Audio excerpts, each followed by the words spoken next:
नमस्कार दोस्तों, स्वागत है पुनः आपका सफल होम्स के इस प्लेटफ़ॉर्म पे। और कल के सेशन में आपको बहुत आनंद आया होगा, ऐसा उम्मीद है, क्योंकि कल का सेशन बहुत अच्छा हुआ था अपना और काफ़ी अच्छा रिस्पॉन्स भी दिया है आप लोगों ने, ठीक है? तो कल कुछ हमने क्वेश्चन पूछे थे, ये वाले लास्ट में, ताकि आपका रिवीजन हो रहा है कि नहीं हो रहा है, चीज़ें याद हो रही हैं कि नहीं हो रही हैं, ये चीज़ें आप पता कर सकें खुद से, ठीक है? इस पर आने से पहले एक बात समझ लीजिए आप कि जो कोई भी रेगुलर लगा हुआ है, भले ही 4 घंटे लगा हुआ है, 5 घंटे लगा हुआ है, नहीं 8 घंटे पढ़ रहा है, 10 घंटे नहीं पढ़ रहा है। 4 घंटे, 5 घंटे भी रेगुलर लगा हुआ है ना, तो वो अपने ऊपर कॉन्फिडेंस रखे, ठीक? बस क्या है, रेगुलर निरंतरता जो शब्द है, जो इस्तेमाल कर रहा हूँ मैं, निरंतरता, ये बहुत आवश्यक है, ठीक है? 2 दिन 10 घंटे पढ़ने से कोई फ़ायदा नहीं होगा। माझी वाला जो है ना, माझी द माउंटेन मैन, याद है ना? कितने दिन लग करके पूरे पहाड़ को उसने तोड़ दिया, ठीक है? चलिए, तो जैसे कुमार गौरव सर भी बोलते हैं ना, माझी द माउंटेन मैन, माझी हो मेरे माझी, तो आप माझी ही बनिए, ठीक है? माझी की तरह निरंतर प्रयास करते रहिए, भले ही कम समय पढ़िए, कोई दिक्कत नहीं है, लेकिन रेगुलर करिए, ठीक?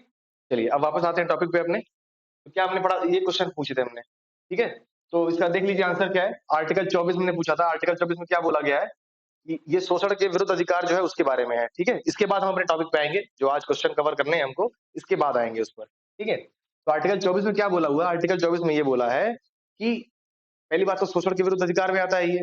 उसके बाद ये बोला गया है कि जो 14 वर्ष तक के बच्चे हैं, 14 वर्ष तक के बच्चों को खनन, उद्योग और जो खतरनाक कार्य है, उसमें नियोजित नहीं किया जाएगा, ठीक? और इसी का एक पार्ट आता है 23, जिसमें क्या है? बेगारी, है ना? बलात्श्रम, बाल मजदूरी, ये सब चीज़ें नहीं, मानव दुर्व्यापार, ये सब चीज़ें नहीं कराई जाएँगी, इसमें रोक रोक लगाई गई है। और अनुच्छेद 25 क्या है आपका? अनुच्छेद 25 है कि जो आपका धर्म है, उसका आचरण करना, अंतःकरण करना, अबाध रूप से उसका पालन करना, प्रचार-प्रसार करना, ये सब उसमें शामिल है। उसकी स्वतंत्रता वो अनुच्छेद देता है, ठीक है? अब देखिए, केवल भारत के नागरिकों के लिए कौन से मौलिक अधिकार हैं? हमने डिस्कस किया था उस दिन भी, क्या है? 15, 16, 19, 29 और 30, और इसके पीछे हमने लॉजिक भी समझा था कि क्यों यही आर्टिकल जो है, वो केवल भारत के नागरिकों को दिए गए हैं, ठीक है? तो जिनको नहीं प याद है या जिनको जानना है कि ये लॉजिक क्यों है, क्या लॉजिक है इसके पीछे, तो प्लेलिस्ट नीचे डिस्क्रिप्शन बॉक्स में उसका लिंक दिया हुआ है, ठीक है? वहाँ पर क्लिक करेंगे तो पूरी प्लेलिस्ट आ जाएगी आपके पास, ठीक? अब प्लेलिस्ट में जाके देख सकते हैं, या आप जो टेलीग्राम ग्रुप है अपना, वहाँ जॉइन हो सकते हैं, ठीक है? दोनों में से कहीं से भी जॉइन होकर के आप चीज़ों को समझ सकते हैं, ठीक? और अगला क्वेश्चन क्या हो जाएगा अपना ये, पर्यावरण संरक्षण डीपीएसपी में किस अनुच्छेद में बोला गया है? मैंने बताया था आपको, 42वें संविधान संशोधन के तहत अनुच्छेद 48 ए में बोला गया था, ठीक है? और ये क्या हो जाएगा, 11वां संविधान संशोधन, 11वां संविधान संशोधन, ये किससे जोड़ा गया था? 11वां मौलिक कर्तव्य, जो संविधान संशोधन किसके साथ जोड़ा गया था? 86 में के तहत, ठीक है? 2002, ध्यान रहेगा? चलिए, और इसमें क्या आ जाएगा आपका, 11वां क्या है कि 6 से 14 तक के वर्षों के बच्चों को जो है, अभिभावक की ये ज़िम्मेदारी है कि वो शिक्षा के जो अवसर हैं, वो उपलब्ध कराएँ, ठीक है? चलिए, सेकंड रुकिएगा, इनको मिटा लें पहले। भाई हो गई? अपने टॉपिक पे आते हैं वापस, ठीक है? तो कल जिसने देखा है कल का सेशन, उसको याद होगा कि हमने 285 तक, जो हम चैप्टर कर रहे हैं संघ की कार्यपालिका एवं विधायिका, उसमें 285 क्वेश्चन तक हमने सॉल्व कर लिए थे क्वेश्चंस को, उनके ऑप्शन से बात कर लिए थे, जितने संभावित हो सकते थे डिस्कस कर लिया था, ठीक? आज हम बात करेंगे 286 नंबर से, ठीक है? तो बिना अन्य बातें किए हुए टॉपिक शुरू करते हैं, ठीक है? चलिए, आज बिना चुटकी के आ गया है स्मार्ट बोर्ड पे क्वेश्चन, ठीक? तो 286 नंबर क्वेश्चन है अपना कि भारत सरकार के वित्तीय खातों से जुड़े भारत के नियंत्रक महालेखा परीक्षक का प्रतिवेदन किसे प्रस्तुत किया जाता है? कल भी यही से भाई साहब आए थे। कल भी कौन आए थे? कैग भाई साहब आए थे, ठीक है? और आज भी इन्हीं के नाम से क्वेश्चन शुरू हुआ है। तो कैग, सबसे पहली बात, किस अनुच्छेद से लेकर के 148 से 151, देखिए ये जो मैं बार-बार 3-4 दिन से करा रहा हूँ ना इस चीज़ को, रिवीजन, उसका लॉजिक समझिए, ठीक है? जैसे अभी देखा था ना बोर्ड पे आपने, ये कल का लिखा हुआ था, लेकिन मिट नहीं रहा था सही से। इसी तरह जब चीज़ें बार-बार आप कर लेंगे, तो वो चीज़ें मिटेंगी नहीं, है ना, दिमाग से। अभी कैग 3 दिन से डिस्कस कर रहे हैं हम लोग, वही सेम-सेम चीज़ें। अब जिनके मन में लड्डू फूटा है, कैग का नाम सुनते ही तुरंत रिवाइज़ करिए, ठीक है? क्या था 148 से 151, नियुक्ति कौन करेगा? राष्ट्रपति करेंगे। ये अपने रिपोर्ट किसके समक्ष प्रस्तुत करते हैं? राष्ट्रपति के समक्ष प्रस्तुत करते हैं। राष्ट्रपति फिर संसद के समक्ष रखता है। कार्यकाल कितना है? 6 वर्ष और 65 वर्ष, जो भी पहले हो जाए, ठीक है? ध्यान रहेगा। इनकी पदच्युत कैसे होगी? इनकी पदच्युति होती है जो सुप्रीम कोर्ट के न्यायाधीश की जो प्रक्रिया है, पद से हटाने की, वही प्रक्रिया इनके लिए भी लागू होती है। ठीक है, और यहाँ पर क्या पूछा गया है का प्रतिवेदन किसे प्रस्तुत किया जाता है? राष्ट्रपति, हमने भी डिस्कस किया ना यहाँ पर, राष्ट्रपति 3 दिन से डिस्कस कर रहे हैं इसको। राष्ट्रपति के समक्ष प्रतिवेदन को प्रस्तुत किया जाता है। ठीक है, चलिए, फिर इसी के प्रतिवेदन में प्राक्कलन समिति, लोक लेखा समिति है ना, वो सब आकलन करती है, जांच करती है। चलिए, अगला प्रश्न देखिए।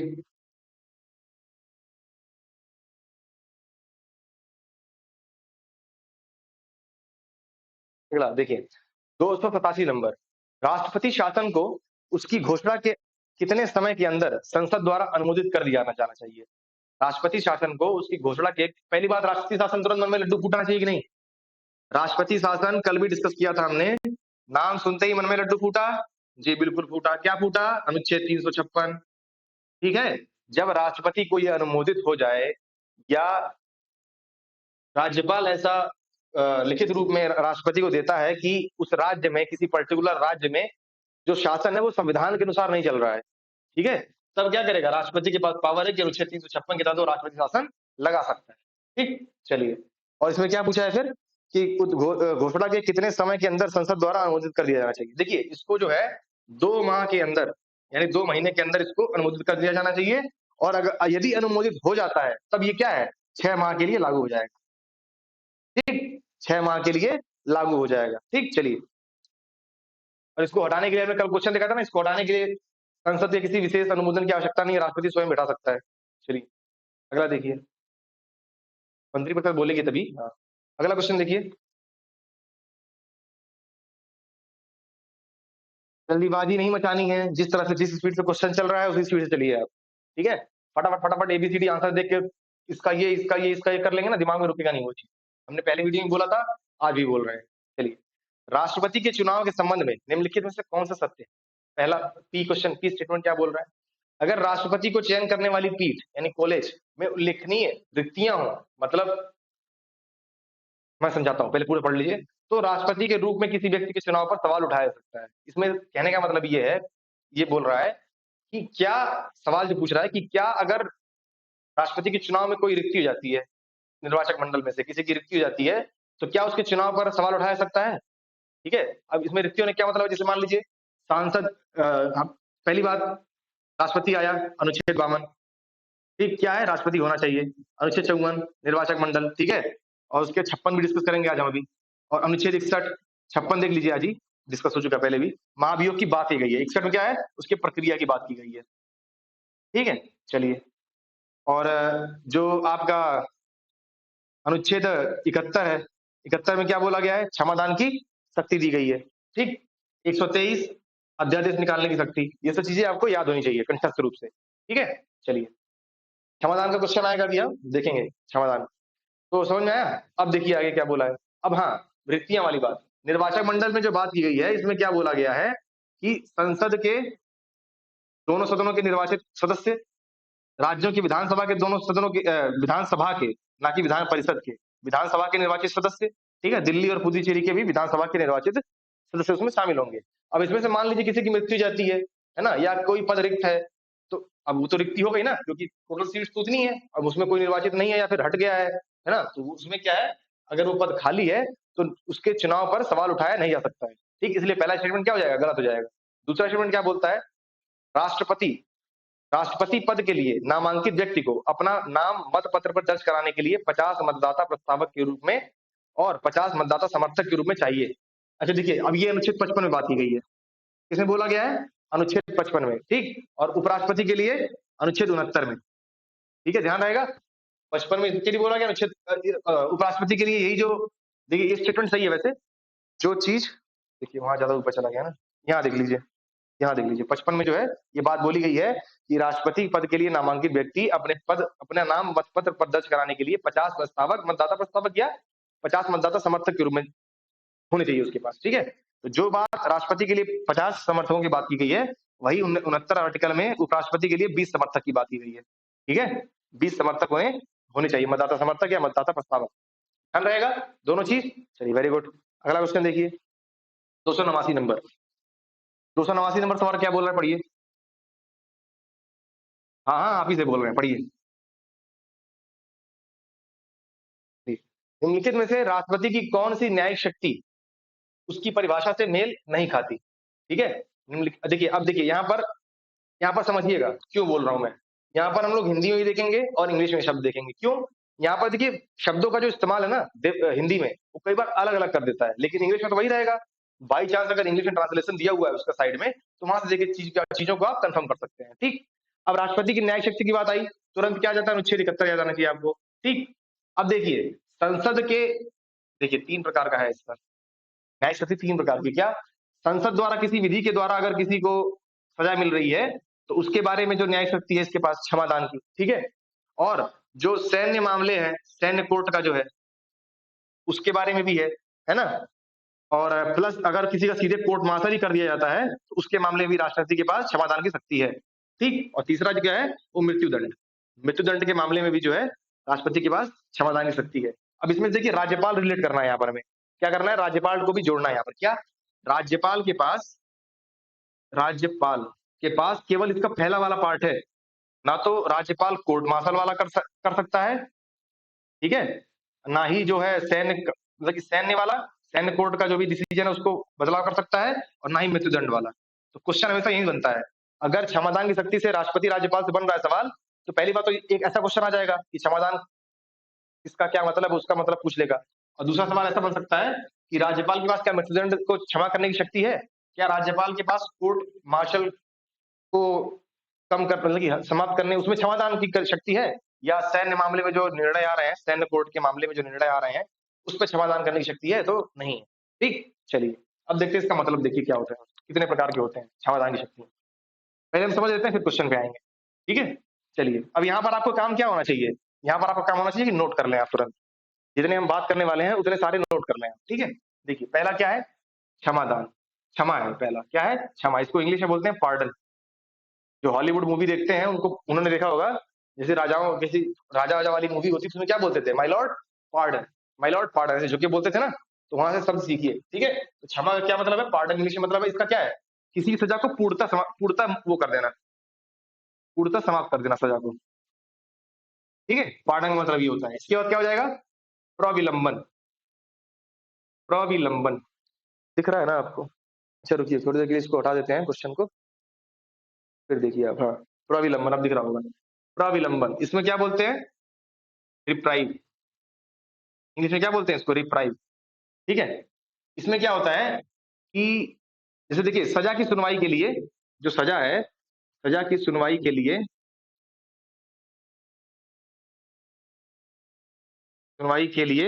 दंड को निलंबित कर दिया जाता है, दंड को निलंबित।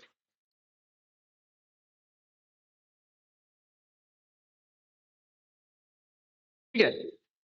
जैसे मान लीजिए इसमें इसमें जो है या तो लघुकरण करना होगा उसका, या जो क्षमा है उसके लिए, ठीक है? या राष्ट्रपति के पास जो याचिका दायर करते हैं ना, वो इसकी मतलब कि एक तरह से दोबारा सुनवाई करना हो, है ना? उस मामले के लिए रिप्राइव जो है क्षमादान शक्ति प्रयोग करता है राष्ट्रपति, ठीक है? चलिए दोबारा सुनवाई के लिए क्या मान लीजिए लघुकरण करना हो उसका, इस तरह की बातों के डिसीजन के लिए समय लगता है ना, इसीलिए उसको मौका दिया जाता है, उस पर सजा की दंड को निलंबित करने के करके उस उतने समय के लिए, कुछ निश्चित समय के लिए दंड को निलंबित कर दिया जाता है। ठीक? इसके बाद क्या आ जाएगा आपका? इसके बाद आ जाएगा आपका विराम। विराम को इंग्लिश में क्या बोलते हैं? रिस्पाइट। क्या बोलते हैं? रिस्पाइट। इसमें क्या है कि विशेष मामलों में, विशेष स्थिति में, विशेष परिस्थिति में लिखिए, विशेष परिस्थितियों में सजा को बदलना, परिस्थितियों में सजा को बदलना,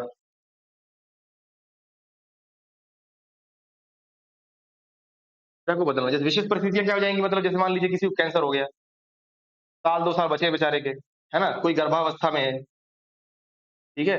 या किसी को अन्य बीमारी है, अब बिल्कुल चल बसने वाले हैं, है ना? या किसी के कोई सीनियर सिटीज़न ही है जो कुछ सालों का मेहमान है, तो अब उसको सज़ा देके क्या ही करेंगे, ठीक है? इस तरह की चीज़ों के लिए ये विराम जो क्षमादान शक्ति है उसका इस्तेमाल किया जाता है। इसके बाद क्या आ जाता है आपका? क्या आता है परिहार, क्या आता है? परिहार, इसको इंग्लिश में बोलते हैं रिमिशन। क्या बोलते हैं? रिमिशन, ठीक है?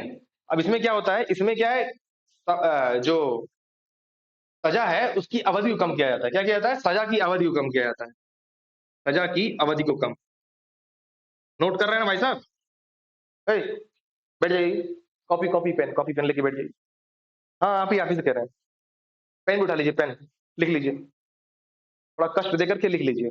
चीजें लिख लेंगे तो रिवाइज करते वक्त आपको ध्यान रहेगा कि हाँ ये चीज थी, अगर इस सेक्शन से क्वेश्चन आ रहा है तो इतने में से ही आएगा, है ना? ठीक, चलिए, वेरी गुड। सजा की अवधि को कम करना।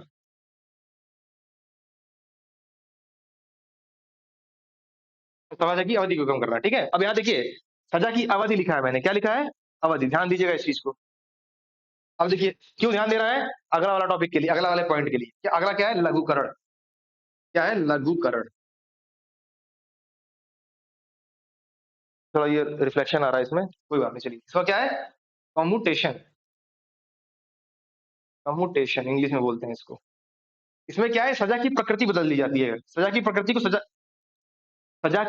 को बदल के सजा को कम किया जाता है, ठीक है। सजा की, इसमें सजा की अवधि मतलब जैसे मान लीजिए 2 साल के लिए है तो 1 साल कम कर दिए, है ना? या आजीवन कारावास, मृत्युदंड है उसको कम करके आजीवन कारावास कर दिए, ठीक है। अब देखिए यहाँ पर क्या है? लघुकरण, कम्यूटेटिव। सजा की प्रकृति को बदलना, सजा की प्रकृति को बदल के कम करना, प्रकृति को बदलकर हल्का करना, ऐसे लिख लीजिए, बदलकर हल्का करना। भाई साहब, लिख लिया ना आपने? पक्का? चलिए, ठीक है। तो हो गया क्षमा, प्रविलंबन, विराम, परिहार, लघुकरण। पार्डन, रिप्राइव, रिस्पाइट, रिमिशन और कम्यूटेशन। ठीक। अब देखिए यहाँ पर क्वेश्चन देखिए, अब क्वेश्चन देखिए, नोट कर लिया आपने? वीडियो रोक करके नोट कर लीजिए, सारी सुविधाएं दे रखे हैं हम आपको, हैं? चलिए, अब देखिए, अब क्या लिखा है? रूपांतरण दे रखा है पहले। क्या दे रखा है? रूपांतरण। अब देखिए नीचे देखिए, दंड घटाना, सजा को कम करना। दंड निलंबन, सजा को स्थायी तौर पर टालना। दंड विराम, सजा को कम सजा देना। रूपांतरण, पूर्ण क्षमादान। पूर्ण क्षमादान किसको बोलते हैं? क्षमा यानी पार्डन को बोलते हैं, यानी ए आपका गलत हो जाएगा, ठीक है। चलिए, अब यहाँ पर देखिए जिस जो शब्द इस्तेमाल किए गए उसके हिसाब से बनेगा नहीं, ठीक है। जब इंग्लिश में दिखे जहां क्वेश्चन, वहां पर जो कर लीजिएगा, ठीक से मिला करके ध्यान रखिएगा। चलिए अगला देखिए। अब जैसे दंड निलंबन है, यहाँ पर सजा को अस्थायी तौर पर टालना, तो क्या हो जाएगा? सजा की सुनवाई के लिए और अस्थायी तौर पर टालना हो जाएगा, दंड निलंबन यानी प्रविलंबन, ठीक है। दंड घटाना, अब दंड घटाना यहाँ भी हो सकता है, अवधि कम करना हो सकता है, ठीक है। और प्रकृति को बदल करके भी यहाँ हो सकता है। सजा कम करना, सजा कम करना, दंड घटाना होगा, लघुकरण हो जाएगा, है। दंड घटाना हो जाएगा, सजा कम करना हो जाएगा। और जो ये दंड विराम है आपका, वो ये हो जाएगा, अवधि कम करना, परिहार। दंड विराम परिहार हो जाएगा, लघुकरण हो जाएगा आपका दंड घटाना, ठीक। चलिए अगला देखिए, मिटा लेते हैं इसको।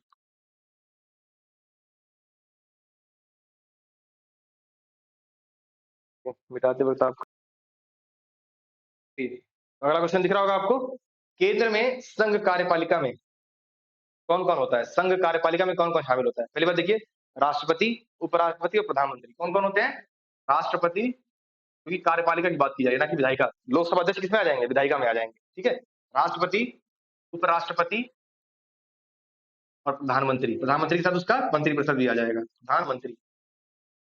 ये आर्टिकल 52, ये 63 और ये अनुच्छेद 75, ठीक है। उनकी नियुक्ति जो है राष्ट्रपति करता है। अनुच्छेद 74 में बोला गया है कि राष्ट्रपति की सलाह के लिए एक मंत्रिपरिषद होगी जिसका प्रधान प्रधानमंत्री होगा। चलिए अगला क्वेश्चन देखिए।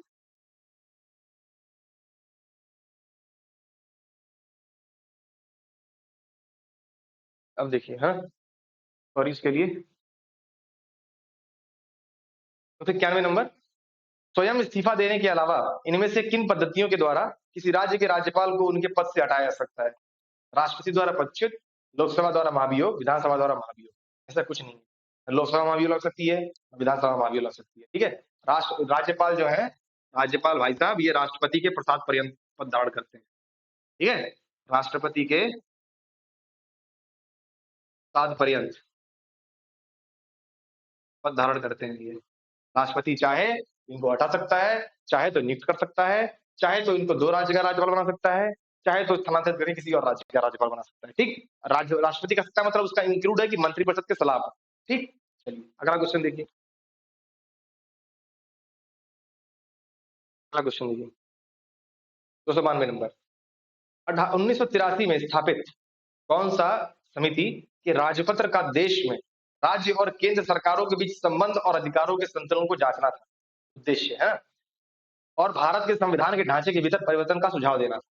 इस जो है हाँ, किस समिति का था? देखिए इसमें जो है सरकारीय समिति, सरकारीय समिति जो है ये बहुत फेमस क्वेश्चन है। जब भी केंद्र राज्य संबंध के बारे में आता है सवाल इस समिति का, तो सरकारीय समिति का जरूर क्वेश्चन पूछा जाता है। क्या आंसर हो जाएगा? सरकारीय समिति। यहाँ पर देखिए राजमन्नार समिति दे रखा है।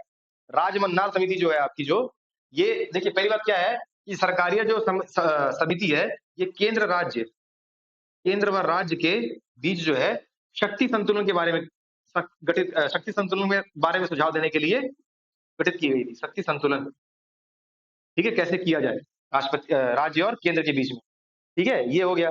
लेकिन जो आपकी ये राजमन्नार समिति है, ये भी केंद्र राज्य के लिए बनी थी। राजमन्नार समिति ये भी जो है केंद्र राज्य के संबंधों के बीच बनी थी। लेकिन क्या है, ये किसके लिए बनी थी? उनके बीच विवादों को निपटाने के लिए।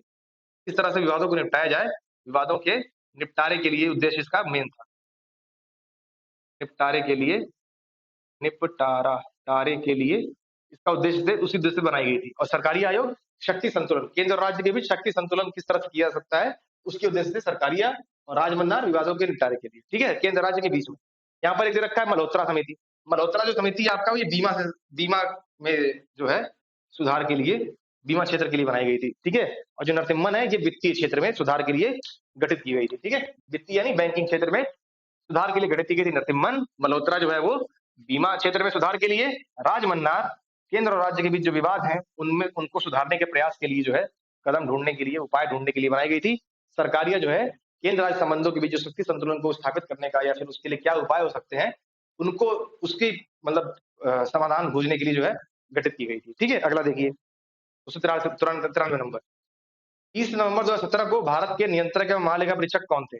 देखिए ये करंट क्वेश्चन है, 2017 में क्वेश्चन आया है तो 17 में पूछा गया है। इसी तरह वर्तमान में पूछा सकता है कि 2023 को जो है 30 नवंबर को पेपर होता है आपका, तो 30 नवंबर 2023 को वर्तमान भारत के नियंत्रक महालेखा परीक्षक कौन है? तो आप क्या आंसर करेंगे? गिरीश चंद्र मुर्मू। क्या आंसर करेंगे? गिरीश चंद्र मुर्मू। ध्यान रहेगा, वर्तमान में कौन है? गिरीश चंद्र मुर्मू। मुर्मू सरनेम क्यों कौन है अपने राज्य देश में? राष्ट्रपति जो है अपने, है ना। चलिए अगला क्वेश्चन देखिए, सरकारी बजट पेश करने की तारीख कौन तय करता है? सरकारी बजट पेश करने की तारीख कौन तय करता है? पहली बात, सरकारी बजट वाली बात किस अनुच्छेद में की गई है? शब्द का इस्तेमाल नहीं हुआ है, लेकिन बात जो की गई है 112 में की गई। इसमें जिसके मन में लड्डू फूटा, वेरी गुड। 112 अनुच्छेद में इसमें क्या बोला गया है? वार्षिक वित्तीय विवरण। क्या शब्द इस्तेमाल किया गया है? वार्षिक वित्तीय विवरण, वित्तीय विवरण,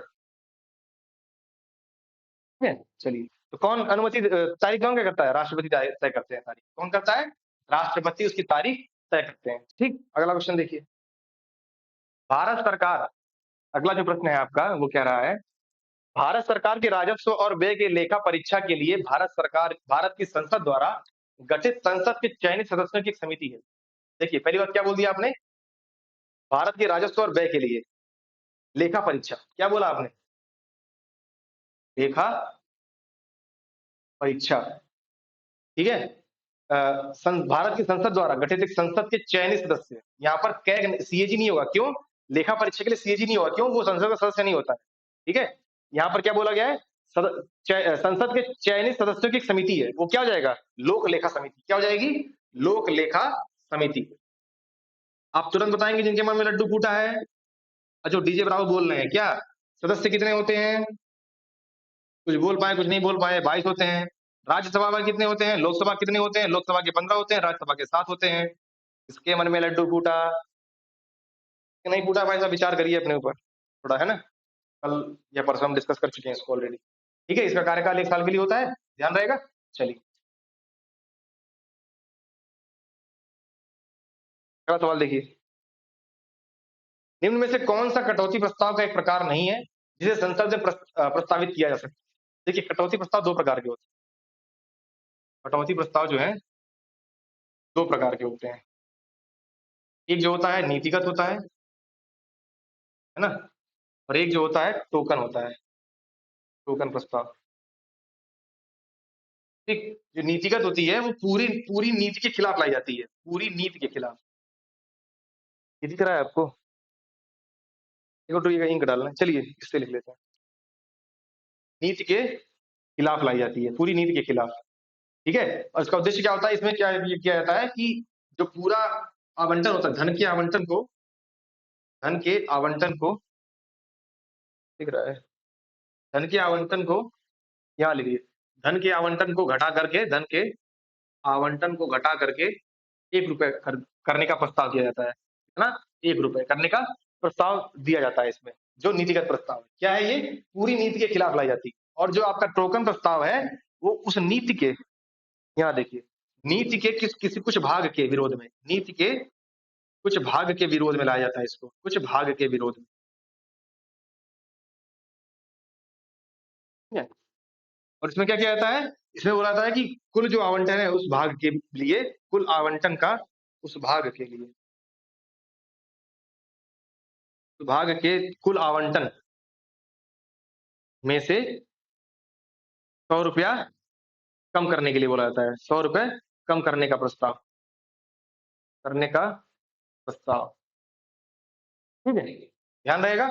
चलिए, टोकन प्रस्ताव समझ में आ गया। और ये एक एक इसमें लीजिए, एक हाँ यहाँ देख लीजिए, एक होता है मितव्ययिता, मितव्ययिता, मितव्ययिता प्रस्ताव।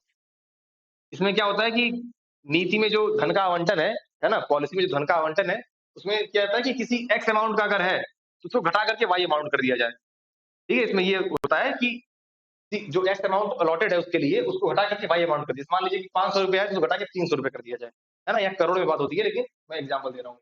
ध्यान आ गया? एक नीतिगत प्रस्ताव, नीतिगत प्रस्ताव जो है वो पूरी नीति के खिलाफ लाई जाती है, धन के आवंटन को कम कट काट करके 1 रुपए कर दिया जाए। और एक होता है टोकन प्रस्ताव, है ना, जो नीति के कुछ भाग को विरोध में लाया जाता है और उस भाग के कुल आवंटन में से 100 रुपए कम करने की बात की जाती है। ध्यान रहेगा इतना? चलिए अगला क्वेश्चन देखिए, 297 नंबर। अभी देखिए क्वेश्चन अब रिलेवेंट नहीं है ना, क्योंकि हालांकि पूछा जा सकता है कि फलाना संविधान संशोधन किससे संबंधित है, रिलेवेंसी तो क्या ही बात किया जाए। ठीक है? इसमें बोला गया है एंग्लो इंडियन वाली बात। जब एंग्लो इंडियन वाली बात है तो इसमें हमें आपको याद होगा तुरंत, जिसके इसके मन में लड्डू फूटा है तुरंत हाथ उठाए। आप नहीं उठा रहे हैं? नहीं याद है? कोई बात, चलिए। 104वां संविधान संशोधन याद है आपको?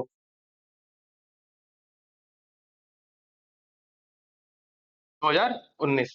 ठीक, सवाल देखिए अब, आंग्ल भारतीय समुदाय के लिए लोकसभा में कितनी सीटें आरक्षित है? कितनी है? अब अभी उसके पहले 2017 में आंसर क्या था इसका? 2, लेकिन अब आंसर क्या हो जाएगा? 0। ठीक, अब कितनी, अब लोकसभा में कितनी सीटें हो गई? 550। पहले कितनी थी? 552, है ना? यही था वो। अब ऐसे ही 550 याद आया आपको, तुरंत लड्डू फोड़िए। क्या अनुच्छेद 100 क्या बोलता है? गणपूर्ति की बात। कितना? 1/10, यानी लोकसभा के लिए 55, राज्यसभा के लिए जो 250 सीटों का कुल क्षमता है, इसके लिए 25 सदस्यों की गणपूर्ति होनी चाहिए, ताकि सदन कार्यवाही के लिए आगे बढ़ सके। ठीक है? चलिए अगला देखिए, बात बता दीजिए, संसद किस अनुच्छेद के तहत आता है? Very good. जो नहीं बताया भाई साहब, नाक से पानी गिराइए, एक बूंद, और उसी में डूब मरिए, है ना? फटाफट फटाफट, तुरंत तुरंत तुरंत करिए, तुरंत। हाँ, उसके बाद देखिएगा वीडियो, जिंदा बचे तो। लोकसभा 81, राज्यसभा 80। चलिए अगला देखिए, अविश्वास प्रस्ताव के विषय में इनमें से कौन सा सही है?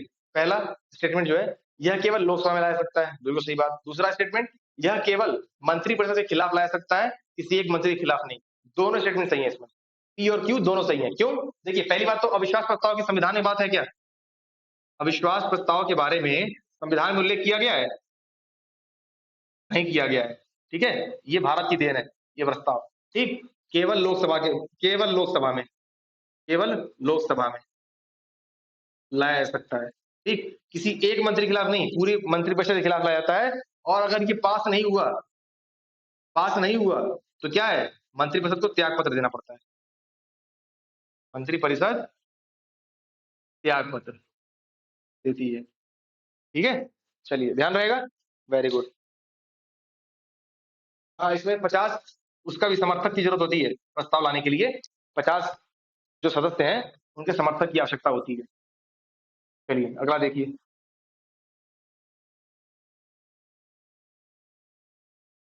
अगला सवाल देखिए, 299 नंबर। लोकसभा चुनाव अधिसूचित करने का अधिकार किसे है? लोकसभा चुनाव अधिसूचित करने का अधिकार किसे है? देखिए, किसे है? राष्ट्रपति के पास। राष्ट्रपति अधिसूचित करके उसके बाद जो है, चुनाव आयोग को स्वतंत्रता है कि वो क्या कैसे कराना है, वो सब स्वतंत्रता उसके पास, चुनाव आयोग। क्या चुनाव आयोग सांविधिक निकाय है, क्या संवैधानिक निकाय है, क्या वैधानिक निकाय है? भाई साहब लड्डू वाले, समझ गए ना आप? बिल्कुल सही। क्या है ये? संवैधानिक निकाय। चुनाव आयोग संवैधानिक निकाय। किसे बात की गई है? अनुच्छेद 324 में। ठीक, ये क्या है? केंद्रीय चुनाव आयोग है। ये किसके चुनाव करवाता है? राष्ट्रपति हो गया है ना, उपराष्ट्रपति, इन सब का चुनाव करवाता है ना, लोकसभा का चुनाव है ना, राज्यसभा का चुनाव, राज्य की विधानसभा का चुनाव करवाता है। ठीक है, अब आप सोचेंगे कि राज्य की विधानसभा का चुनाव करवाता है, तो जो राज्य चुनाव आयोग होता है वो क्या करता है? जो आपका राज्य चुनाव आयोग है, राज्य चुनाव आयोग, बहुत कंफ्यूजन होता है इसमें। राज्य चुनाव आयोग, इसका क्या काम है? इसका भी काम है। क्या काम है? इसका काम है, पहली बात तो ये किस अनुच्छेद के तहत आता है? आर्टिकल 243 के। आर्टिकल 243 के तहत इसका उल्लेख किया गया है कि पंचायतों व नगर पालिकाओं के चुनाव कौन कराएगा? राज्य निर्वाचन आयोग। ठीक है, ध्यान रहेगा। ध्यान रहेगा, राज्य निर्वाचन आयोग, ये 243 है, ये परछाई में दिख नहीं रहा है ना आपको? ये 243 है, ये वाला दिख गया होगा। 243 समझ में आ गया होगा आपको। ठीक है, राज्य चुनाव आयोग पंचायतों का, नगर पालिका चुनाव कराएगा। ये किसका कराएगा? राष्ट्रपति, हाँ दिख रहा है, राष्ट्रपति, उपराष्ट्रपति, लोकसभा, राज्यसभा, ठीक है, स्टेट असेंबली, ध्यान रहेगा। चलिए अगला देखिए, 300 नंबर क्वेश्चन। बधाई हो, हम लोग 300 के आंकड़े तक पहुंच गए हैं। तो वीडियो में अभी तक बने हुए हैं ना? सही जा रहे हैं गुरुआ? ठीक, चलिए, भारत की कम्युनिस्ट पार्टी का गठन कब किया गया था? भारत की कम्युनिस्ट पार्टी का गठन कब किया गया था? 1925 में। कब किया गया था गठन? 1925 में। पार्टियों का गठन पूछ लेता है कई बार। ठीक है, अच्छा आप बताएंगे कमेंट बॉक्स में बीजेपी का गठन कब किया गया था? ठीक है, बीजेपी का गठन कब किया गया था? और आम आदमी पार्टी का गठन कब किया गया था? कांग्रेस का गठन तो आपको पता ही है। ठीक है, कांग्रेस का बताइएगा चलिए कमेंट बॉक्स में। ठीक है, संस्थापक कौन थे? एओ ह्यूम। ध्यान रहेगा इन तीन इन चारों का। इसका देख लिया आपने, कम्युनिस्ट पार्टी का और बीजेपी, इसके चीजें बताइएगा। अब ये बताइए कि भारत में, सवाल एक और लिख लीजिए, भारत में कुल कितनी राष्ट्रीय पार्टी है? कितनी राष्ट्रीय पार्टी है? कितनी राष्ट्रीय राजनीतिक, कितने राजनीतिक दल है, राजनीतिक दल है वर्तमान में? क्योंकि भी 3 लोगों की वापस लिया गया है ना, 3 लोगों की जो राष्ट्रीय पार्टी का जो दर्जा था उनका, वो वापस लिया गया है। तो अब वर्तमान में बताइए कि कितने हैं, और अगर आप और अच्छे से लिखना चाहते हैं तो उसके आंसर भी लिख दीजिएगा कौन कौन है वहां पर। ठीक है, इसको हम कल डिस्कस करेंगे, टेंशन मत लीजिए। चलिए अगला क्वेश्चन देखिए। बस आधे घंटे हो गए हैं, बस 310 तक करेंगे हम लोग। ठीक है, 310 तक करेंगे, वहां तक इंतजार कर लीजिए। इनमें से कौन सा वक्तव्य राज्यसभा के लिए सदस्य के लिए सही है? पहला, राज्यसभा के सदस्य को वही वेतन और अन्य लाभ मिलते हैं जो लोकसभा के सदस्य को मिलते हैं। ठीक है, राज्यसभा के सदस्य एकल हस्तांतरित मत पद्धति के द्वारा राज्य विधानसभा द्वारा चुने जाते हैं। ठीक है, चलिए बिल्कुल सही है, ध्यान रहेगा। चलिए, क्या बोला गया है? हाँ, लोकसभा और राज्यसभा दोनों के सदस्यों का वेतन भत्ता सब कुछ क्या होता है? समान होता है, इक्वल होता है। ठीक है, और जो है राज्य विधानसभा द्वारा एकल हस्तांतरित मत पद्धति के द्वारा चुना जाता है इनको। ठीक है, मत पद्धति के द्वारा। चलिए अगला देखिए, इस 2 नंबर, सामान्यतः लोकसभा की बैठक में इसके दौरान प्रश्न पूछे जाते हैं और इस अवधि को प्रश्नकाल कहा जाता है। यहाँ पर देखिए, समझ लीजिए चीजों को। यहाँ देखिए, यहाँ से दिख रहा है ना, 11 से 12, 12 से 1, ये होता है आपका प्रश्नकाल। क्या होता है? प्रश्नकाल। ये होता है आपका शून्यकाल। क्या होता है? शून्य काल। ठीक, अब 1 बजे आपका ब्रेक हो जाता है, फिर 2 बजे से आपका दैनिक कार्रवाई शुरू हो जाती है। दैनिक कार्रवाई जो है वो शुरू हो जाती है। ठीक, अब देखिए, लेकिन ये लोकसभा की बात कर रहा हूं मैं, राज्यसभा में उल्टा हो गया है अभी। राज्यसभा में क्या है? शून्यकाल पहले कर दिया गया है। शून्यकाल पहले कर दिया गया है राज्यसभा में। ठीक, 11 से 12 ये होता है, और जो प्रश्नकाल है वो 12 से 1 होता है। ध्यान रहेगा। चलिए अगला देखिए, इसको, ये सवाल हल्के मत लीजिएगा, इसको स्किप करते कि यहाँ शून्यकाल प्रश्नकाल या कहाँ ही आता है। ध्यान रखिए इस चीज को। लोकसभा के बारे में क्या है, जनरली पूछा जाए शून्यकाल, वो सब 11 से 12 हो जाएगा। अगर स्पेसिफिकली राज्यसभा का कह के पूछे तब ये बात ध्यान रखिएगा। ठीक, चलिए अगला देखिए।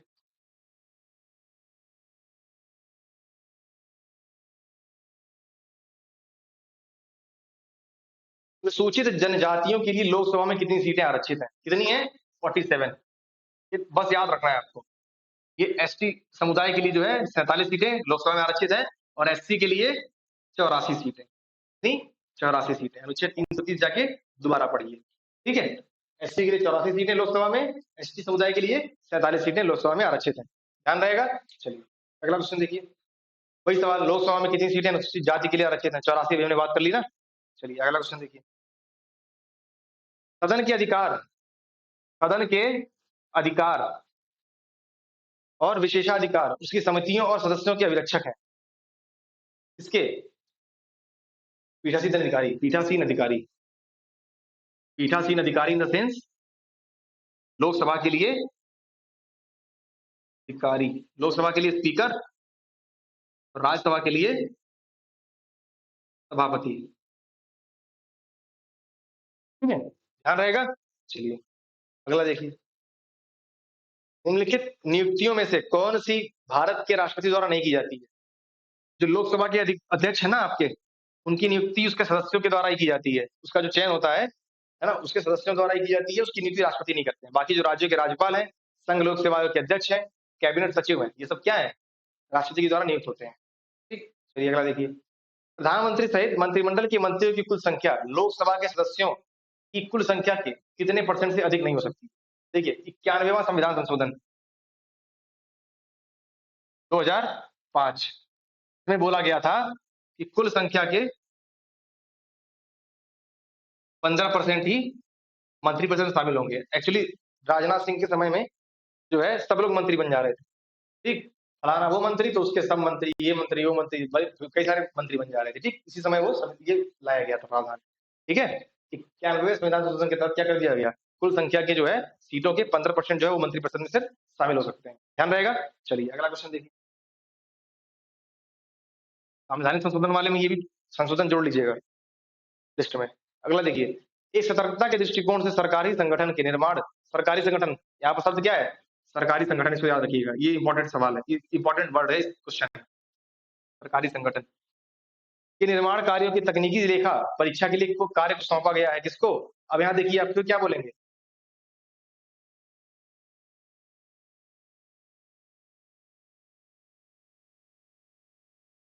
जो यहाँ क्या हो जाएगा?